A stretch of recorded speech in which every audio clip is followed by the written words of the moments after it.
नमस्कार किसान साथियों, फार्मिंग विद एके में आपका स्वागत है।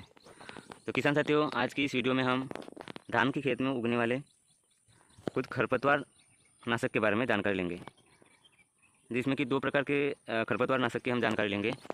एक है प्री इमरजेंस मतलब उगने के पूर्व, और एक प्रकार है पोस्ट इमरजेंस मतलब खरपतवार उगने के बाद उन खरपतवारों को मारने वाली दवा। ठीक है, तो इस प्रकार हम दो खरपतवार नाशकों के बारे में आज जानकारी लेंगे। ठीक है फ्रेंड्स, तो सबसे पहली दवा है जो कि हमें रोपाई के बाद 3 दिन के बाद प्रयोग करनी होती है। 3 से 5 दिन के अंदर हमें प्रयोग करना होता है। तो जिसका नाम है प्रेटिलाक्लोर 37% WW फॉर्म में। तो इस प्रकार की दवा एक वाइट कलर के गाढ़े लिक्विड में होती है, जो कि फैक्ट्रीज में पानी में मिला कर दवा को बनाया जाता है, जो कि वाइट कलर का एक गाढ़ा लिक्विड होता है। तो इस दवाई का प्रयोग हमें किस प्रकार करना है कि जो दवा की बोतल है उस बोतल को आगे जो कैप होती है उसको 2-3 होल करके बस उस बोतल को लेके हमें पूरे खेत में बस घूमना है। इसके लिए किसी बालू या किसी खाद में मिक्स करने की ज़रूरत नहीं है। सिंपली उस बोतल को लेके हमें पूरे खेत में घूमना है और स्प्रेड कर देना है। इस दवा का एक्शन इतना ज़बरदस्त है कि जैसे ही दवा पानी में इस दवा की बूंद गिरती है, ये तुरंत ही स्प्रेड होने लगती है।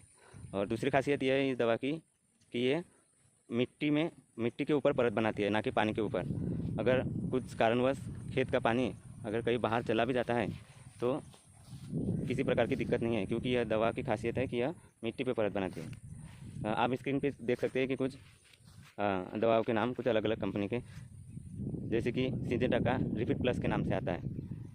तो इस दवा की मात्रा 600 ml प्रति एकड़ के हिसाब से हमें लेना है। ज़रूरी नहीं है कि इसी कंपनी का लेना है, किसी भी अच्छे कंपनी का आप ले सकते हैं। उसके बाद दूसरी दवा प्रेटिलाक्लोर 50% EC। यह जो दवा है हम रोपाई के बाद 5 दिन के अंदर अंदर हमें प्रयोग करनी होती है, और इस दवा को हम बालू यानी कि रेती में मिक्स करके हम इसका प्रयोग कर सकते हैं, जो कि 500 ml प्रति एकड़ का इस दवा का डोज रहेगा। तो ये जो दो दवाओं के बारे में मैंने बताया, ये खरपतवार उगने के पूर्व यूज करना होता है। ठीक है, अब इसके बाद हम जानकारी लेंगे कि अगर मान के चलो किसी कारणवश हमें टाइम नहीं मिलता, हम दवा नहीं डाल पाते हैं, तो रोपाई के 10-15 दिन बाद जब खेत में खरपतवार निकल आते हैं, मतलब 2 से 4 पत्ती की खरपतवार हो जाती है, तो फिर उनका नियंत्रण हम कैसे करें। तो उसके लिए कुछ पोस्ट इमरजेंस खरपतवार नाशक मार्केट में अवेलेबल है, जैसे कि एक PI इंडस्ट्रीज़ का नॉमिनी गोल्ड करके एक दवा आती है, जिसमें कि केमिकल होता है 20 पायरीबैक सोडियम 10% SC फॉर्म में होता है। SC मतलब सस्पेंशन कंसनट्रेट। तो इस दवा का हमें 100 ml 80 से 100 ml प्रति एकड़ के हिसाब से हमें इस दवा का खेत में छिड़काव कर देना होता है। और किसान साथियों, ध्यान रहे कि जब भी हम इस दवा का छिड़काव करते हैं तो खेत में पानी नहीं होना चाहिए। हाँ, सिर्फ खेत में पर्याप्त नमी की आवश्यकता होती है, पर्याप्त नमी ज़रूर होनी चाहिए।